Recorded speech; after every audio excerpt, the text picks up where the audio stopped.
ही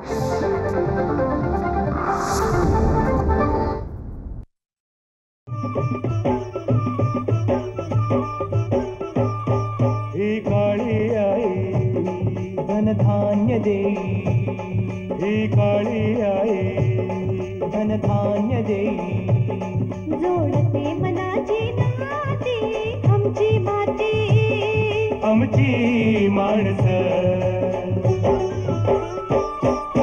आमची माती, आमची माणसं, आमची माती, आमची माणसं, आमची माती, आमची माणसं, आमची माती, आमची माणसं.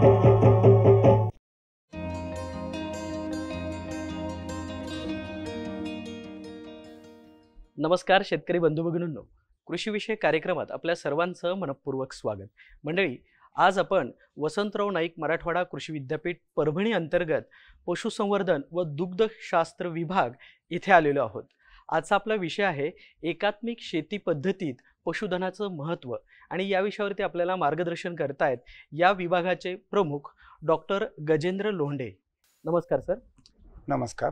आपल्या या कार्यक्रमात आमच्या संपूर्ण टीमच्या वतीने मनपूर्वक स्वागत करतो. धन्यवाद. मुळातच सर, देशात पशुधनाचं स्थान नेमकं काय आहे? जगाच्या तुलनेत जर आपण विचार केला तर आपल्या देशामध्ये गोवंशीय, म्हैसवर्गीय आणि शेळीवर्गीय याचा मोठा वाटा आहे. आणि गोवंशामध्ये आपण जगामध्ये आज प्रथम क्रमांकावर आहोत. त्याचबरोबर म्हैसवर्गीय प्राण्यामध्ये सुद्धा आपण प्रथम क्रमांकावर आहोत. आणि शेळ्यांच्या संख्येमध्ये आपण द्वितीय क्रमांकावर असून मेंढ्यांच्या संख्येमध्ये जगामध्ये आपण तृतीय क्रमांकावर आहोत. म्हणजे देशातलं एकूण पशुधनाचा जगाच्या तुलनेत विचार केला तर आपण पहिल्या ते तिसऱ्या क्रमांकापर्यंत मजल मारलेली आहे. सध्या आपल्या देशाच्या एकूण कृषी उत्पन्नात पशुधनाचा वाटा किती आहे? आपण देशाच्या कृषीच्या उत्पादनामध्ये आपल्या पशुधनाचा वाटा जर बघितला तर वाटा फक्त आपल्याला आर्थिक स्वरूपात मोजण्यापेक्षा त्याला वेगवेगळ्या पद्धतीनं जर आपण मोजलं तर ते जास्त न्याय देणारं होईल. देशाच्या एकूण अर्थव्यवस्थेमध्ये जवळपास शेतीच्या उत्पन्नापैकी 30% वाटा हा पशुधनापासून मिळतो. आणि देशातल्या एकूण 20 दशलक्ष एवढ्या लोकसंख्येला रोजगार निर्मिती या क्षेत्रातून होते. आपल्या देशात एक ग्रामीण अर्थव्यवस्था आहे किंवा ग्रामीण जनजीवन आहे, त्यामध्ये ग्रामीण लोकसंख्येच्या 2/3 एवढ्या मोठ्या संख्येला या क्षेत्रातून रोजगाराची उपलब्धता झालेली आहे. सर, आपण देशातील पशुधनाचा उत्पन्नातील वाटा सांगितलाच, पण आपल्या देशामध्ये पशुधनाच्या नेमक्या कोणकोणत्या जाती उपलब्ध आहेत? देशामध्ये आपल्या पशुधन आपण जर पाहिलं तर आपला देश हा पशुधनाच्या बाबतीत जैवविविधतेने नटलेला देश आहे. जगाच्या पाठीवर एकमेव देश असा आहे की ज्या देशामध्ये गोवंशीय, म्हैसवर्गीय, शेळ्या, मेंढ्या, कोंबड्या याच्या असंख्य जाती आपल्याला दिसून येतात. आपण जर गोवंशाच्या जातीचा आपण विचार केला तर अगदी पूर्ण देशामध्ये वेगवेगळ्या भागामध्ये तिथं वातावरणाच्या परिस्थितीनुसार अनेक प्रकारच्या जाती निर्माण झालेल्या आहेत पशुधनाच्या. त्यामध्ये गोवंशाच्या जातीचा आपण विचार केला तर उत्तरेमधील सहिवाल आहे, निलीरावी आहे, गुजरातमध्ये गीर आहे, त्यानंतर महाराष्ट्रातली देवणी आहे. अशा जाती गोवंशाच्या आपल्या देशामध्ये प्रसिद्ध दूध उत्पादनासाठी आहेत. त्याचबरोबर शेळ्यांच्या जातीमध्ये जर बघितलं आपण तर शेळ्यांच्या जवळपास 37 जाती आपल्या देशामध्ये पूर्ण देशभर पसरलेल्या आहेत. आणि म्हशींच्या जवळपास 20 जाती आपल्या देशामध्ये आहेत. त्यामध्ये प्रामुख्यानं उत्तर भारतामधली मुर्रा आहे, गुजरातमध्ये मेहसाणा आहे. या जाती दुधासाठी प्रसिद्ध आहेत. आपल्या देशातील पशुधनाच्या उत्पादकतेबाबतीत सध्या परिस्थिती काय आहे? आज 2023 मध्ये आपल्या देशातलं दुधाचं उत्पादन 236 दशलक्ष टन एवढं आहे. जगाच्या तुलनेमध्ये आपण प्रथम क्रमांकावर आहोत. आणि हा प्रथम क्रमांक आपण 1998 पासून मिळवला आहे. आणि आज तागायत आपण देशाच्या दुधाच्या उत्पादनामध्ये अग्रस्थानी असून आपल्या देशातल्या दुधाची उत्पादकता तर वाढलीच आहे, परंतु देशातल्या दरडोई दुधाची उपलब्धता सुद्धा आपली वाढलेली आहे. पशुधनाच्या संख्येबाबत जगामध्ये अव्वल स्थानी आहोत. असं जरी असलं तरी दुधाची उत्पादकता जर पाहिली तर आपणास अजून त्यात सुधारणा करण्यासाठी बराच मोठा वाव आहे. आपल्या देशामध्ये दुधाच्या उत्पादकतेसाठी मुख्यतः गोवंशी म्हैसवर्गीय या जातींचा वापर केला जातो. आणि गोवंशी जातीचा जर आपण विचार केला तर गोवंशी जातीमध्ये अनेक प्रकारचे वर्गीकरण आहेत. त्यामध्ये पहिल्यांदा विदेशी जाती आहेत, त्यानंतर संकरित जाती आहेत, त्यानंतर आपल्या शुद्ध देशी गोवंशाच्या जाती आहेत, त्यानंतर ज्या जातीवंत नाहीत अशा सुद्धा देशी गायींच्या जाती आहेत. तर यांची उत्पादकता जर पाहिली तर विदेशी जातींच्या गायींची उत्पादकता ही सरासरी 11 लिटर प्रतिदिन एवढी आहे. संकरित गायींची उत्पादकता 8 लिटर इतकी आहे. देशी जातीवंत गायींची उत्पादकता ही 4 लिटरपर्यंत आहे. आणि ज्या जातीवंत नाहीत अशा देशी गायींची उत्पादकता हे 2 ते 2.5 लिटरपर्यंत आहे. त्याचबरोबर म्हशींच्या दुधाच्या बाबतीमध्ये विचार केला, जगातील म्हशींची संख्या सर्वात जास्त आपल्या देशात असून आपल्या देशात सर्व देशी जातीच्या म्हशी आहेत. या म्हशींची उत्पादकता ही 8 लिटर प्रतिदिन एवढी दुधाची उत्पादकता आहे. आणि मोठ्या प्रमाणावर असलेल्या पशुधनामध्ये शेळीचाही समावेश केला जातो, परंतु शेळीची दुधाची उत्पादकता ही केवळ 0.5 लिटर प्रतिदिन एवढी आहे. आपल्या देशातील दूध उत्पादनाचा विचार करता गाय म्हशीच्या कोणत्या जाती प्रजाती उपलब्ध आहेत? आपल्या देशामध्ये मी आता सांगितलं आपल्याकडे बरीच जैवविविधता असल्यामुळे आपल्याकडे मोठ्या प्रमाणावर देशी जातीची जनावरे, देशी जातीच्या गायी म्हशी यांचा अंतर्भाव आहे. ज्या भारतातल्या वातावरणानुसार प्रत्येक भागामध्ये वेगवेगळ्या प्रकारच्या देशी जातींची निर्मिती झालेली आहे. उत्तर भारतामध्ये सहिवाल आहे, राजस्थानसारख्या राज्यामध्ये थारपारकर आहे, गुजरातमध्ये गीर आहे, महाराष्ट्रामध्ये देवणी आहे, आंध्र प्रदेशमध्ये ओंगोल आहे. अशा अनेक गोवंशाच्या जाती ज्या दुधामध्ये अग्रेसर आहेत त्याचा उल्लेख करता येईल. म्हशीमध्ये नीली रावी आहे, मुर्रा आहे, मेहसाणा आहे, त्यानंतर आपल्या महाराष्ट्रातली सुद्धा नागपुरी ही जात दुधासाठी प्रसिद्ध आहे. आमची माती आमची माणसं. आपल्या महाराष्ट्र राज्याचा विचार करता महाराष्ट्र राज्य उगमस्थान असलेल्या पशुधनाच्या जाती कोणत्या? महाराष्ट्रामध्ये एकूण गोवंशाच्या 5 जाती आपल्याला निदर्शनास येतात. त्यामध्ये मराठवाड्यामध्ये उगमस्थान असणाऱ्या देवणी आणि लालकंदारी ही जात आहे. विदर्भामध्ये गवळावी नावाची जात आहे. पश्चिम महाराष्ट्रामध्ये खिलार ही जात आहे. आणि कोकणामध्ये डांगी ही जात प्रामुख्याने आढळते, ज्यांचं उगमस्थान महाराष्ट्रातून येतं.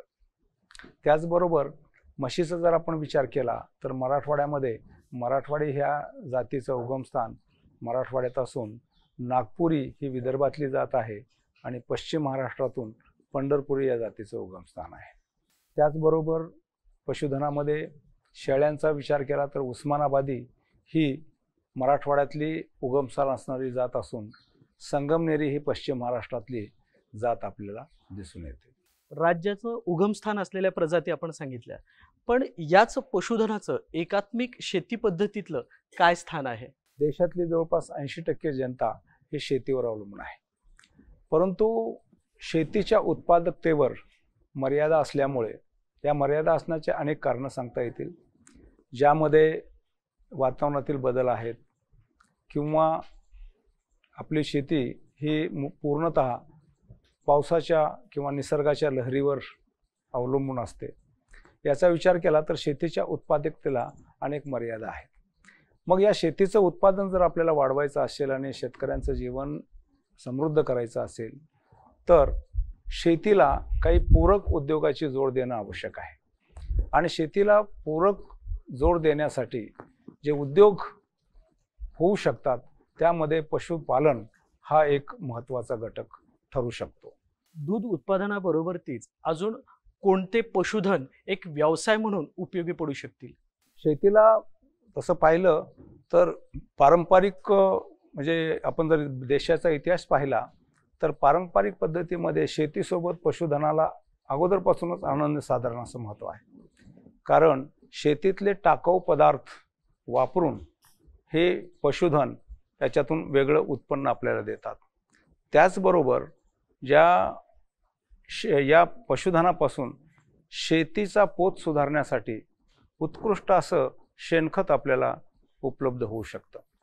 त्यामुळं शेतीला जोडधंदा म्हणून गोपालन असेल, म्हैसपालन असेल, शेळीपालन असेल, कुक्कुटपालन असेल यासारखे पूरक व्यवसाय याची जोड देणं हे शेतकऱ्यांच्या उत्पन्न वाढीसाठी महत्त्वाचं ठरतं.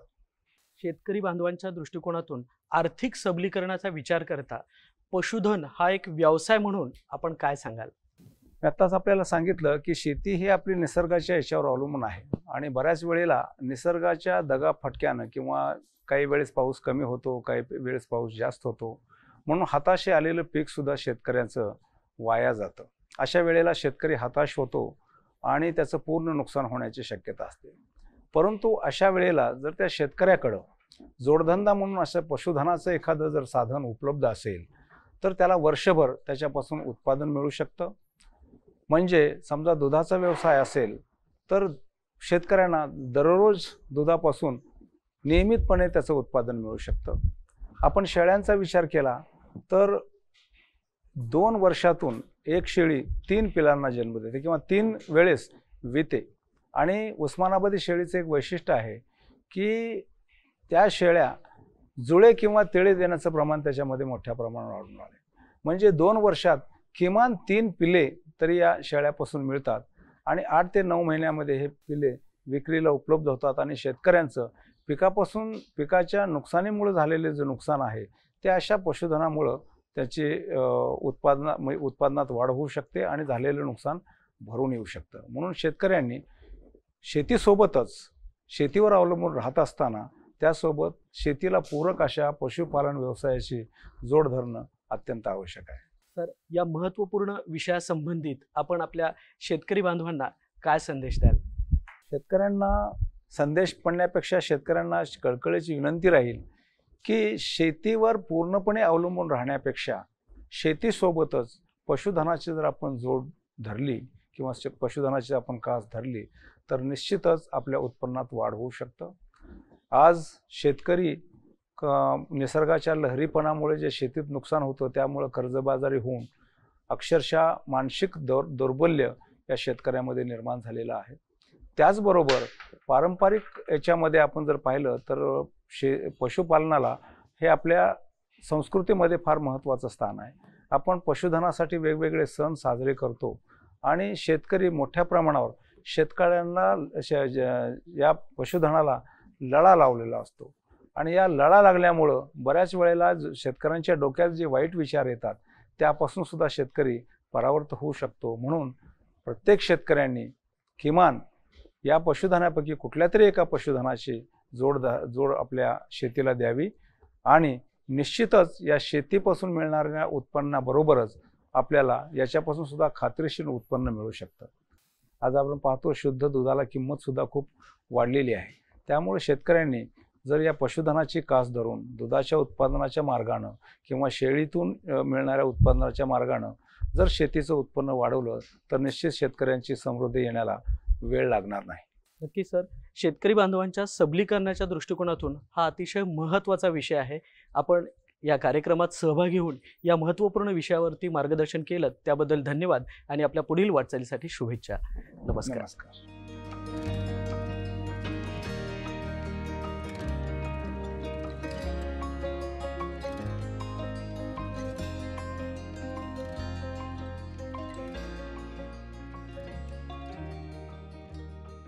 आमची माती आमची माणसं.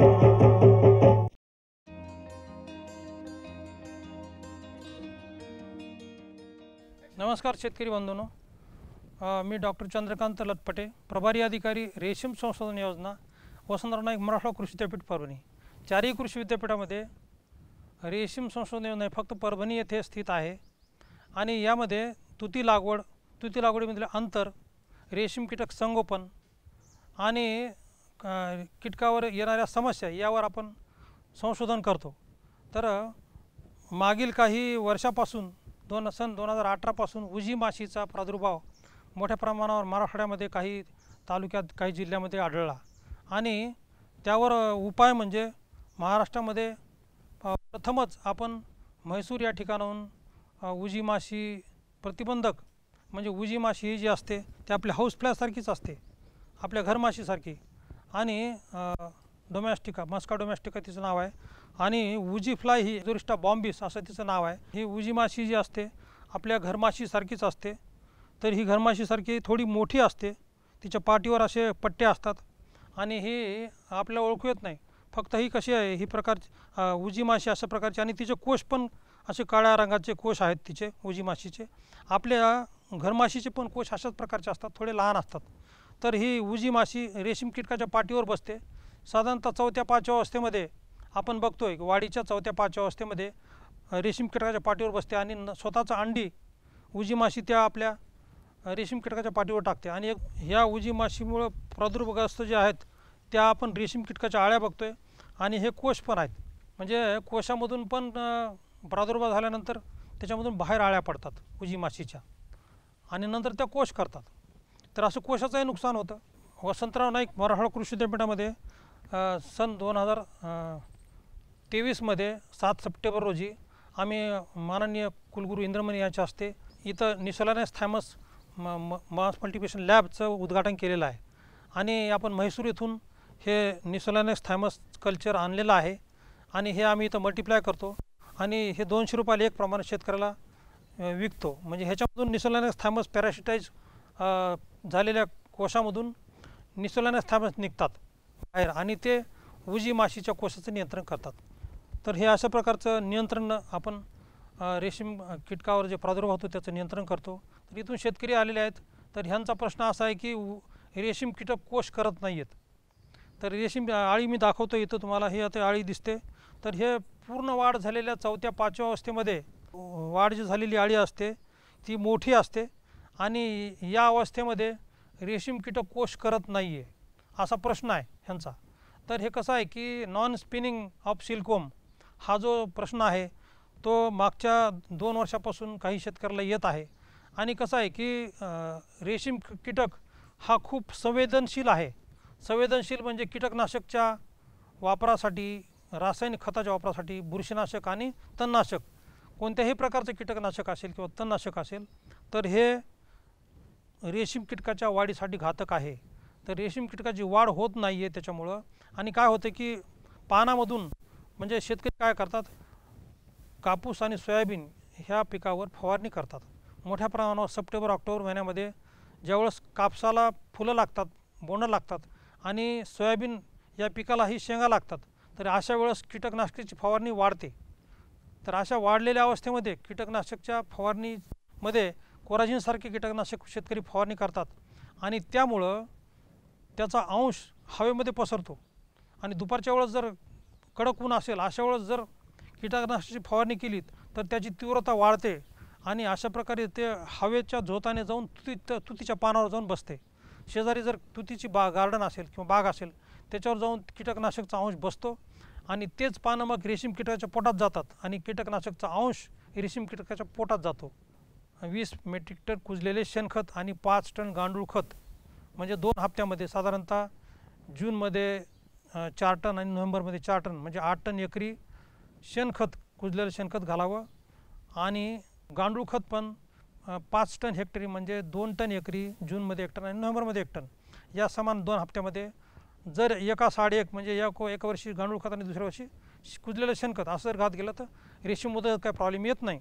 पण शेतकरी नेमकं खत घालायचं विसरून रासायनिक खताचा वापर करतायत, अमर्याद वापर करतायत, आणि त्यामुळे त्यांना प्रश्न येत आहेत. रेशीम कीटकाने कीटकनाशकाचा अंश खाल्ला असेल किंवा रासायनिक खतातून आला असेल किंवा बुरशीनाशक किंवा तणनाशकातून आला असेल त्या पोटामध्ये, तर त्याची वाढ होते पूर्ण, रेशीम कीटकाची वाढ पूर्ण होते, पण त्याचं जे पोटामध्ये खाल्लेलं प्रथिने आहेत त्याचं कन्व्हर्शन ते सिल्कमध्ये होत नाही, आणि सिल्क ग्लँडमध्ये स्टोअर होत नाही.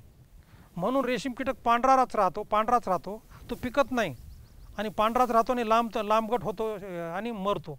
माननीय कुलगुरू डॉक्टर इंद्रमणी सर आणि आमचे संचालक संशोधन डॉक्टर खिजर बेग साहेब यांच्या आदेशानुसार नॉन स्पिनिंग म्हणजे रेशीम कीटकाने कोश न करणे या प्रश्नाविषयी जागरूकता अभियान राबवलं. तर यामध्ये मराठवाड्यातील बीड जिल्हा, त्यामध्ये रुई गावामध्ये, देवगाव या ठिकाणी, पैठणमध्ये आणि तिसरं कचरेवाडी जालना या ठिकाणी आम्ही कार्यक्रम घेतले आणि शेतकऱ्यांना जागरूकता अभियान राबवलं. आणि परभणी जिल्ह्यामध्ये मानवतमध्ये मंगळूर या ठिकाणी आम्ही कार्यक्रम घेतला. तर या पूर्ण 4 जिल्ह्यामध्ये आम्ही हे जागरूकता अभियान राबवलं आणि शेतकऱ्याचा हा जो प्रश्न आहे नॉन स्पिनिंगचा, याबाबत आम्ही जागरूकता केली आणि शेतकऱ्याला त्याचा उपाय सांगितला. तर हे मोठं काम केलेलं आहे. शेतकऱ्यांनी हे समजून घेतलं पाहिजे की कीटकाला हे 4ही प्रकारचे कीटकनाशक किंवा रासायनिक खत जास्ती वापर करू नये, एवढं माझं आव्हान आहे. धन्यवाद.